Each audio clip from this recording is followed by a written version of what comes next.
I have watched it happen more times than you know.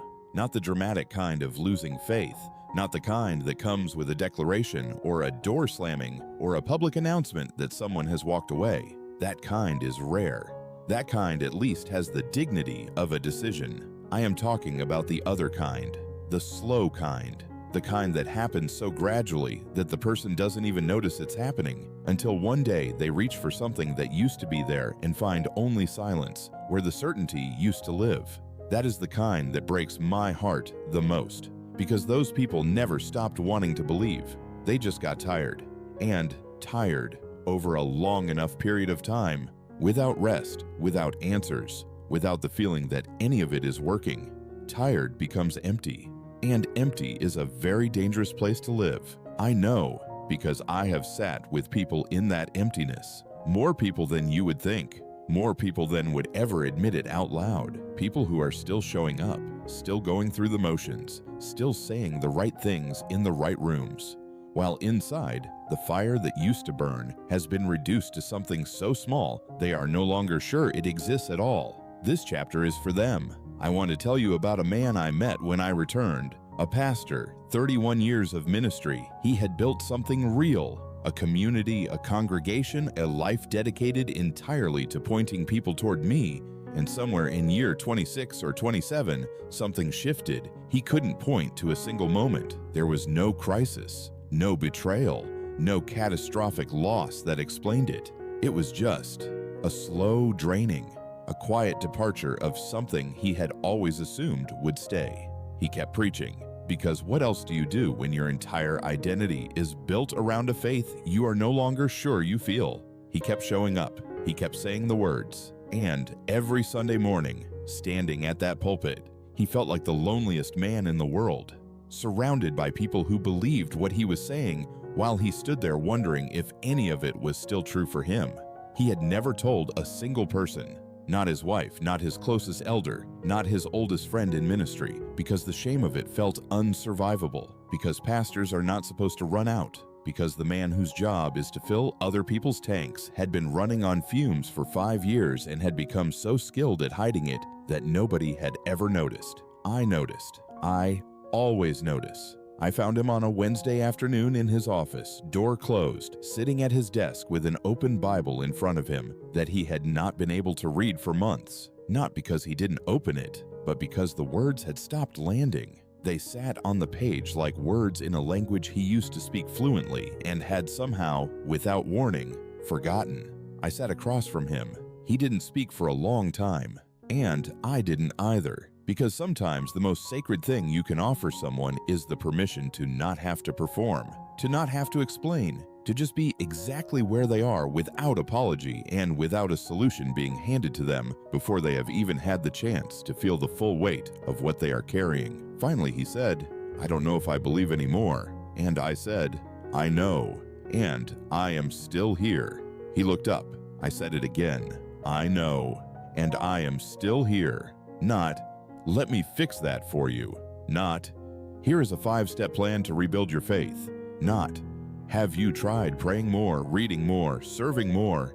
He had tried all of those things. He had been trying for 5 years. More effort was not what was going to reach him in that moment. Presence was. The knowledge that the thing he was most afraid of, that his emptiness had finally pushed me away, was not true, had never been true, would never be true. I am not a fair-weather companion. I do not show up when faith is strong and disappear when it falters. I am not impressed by certainty, and I am not frightened by doubt. Doubt has never once made me love someone less. Not once in all of history. Not for a single moment. I want to stop here and say something directly to whoever needs to hear this right now. If you have been faking it, I know. If the words you say out loud no longer match what is happening inside, I know. If you have been going through the motions so long that you cannot remember what it felt like when it was real, I know. And I need you to hear me when I say, that does not disqualify you. That does not make you a fraud. That does not mean the story is over or that you have failed some test that cannot be retaken. It means you are human. It means you have been carrying something heavy, without enough rest, and without enough honesty, and without enough permission to say out loud, I am struggling. I am empty. I am not okay.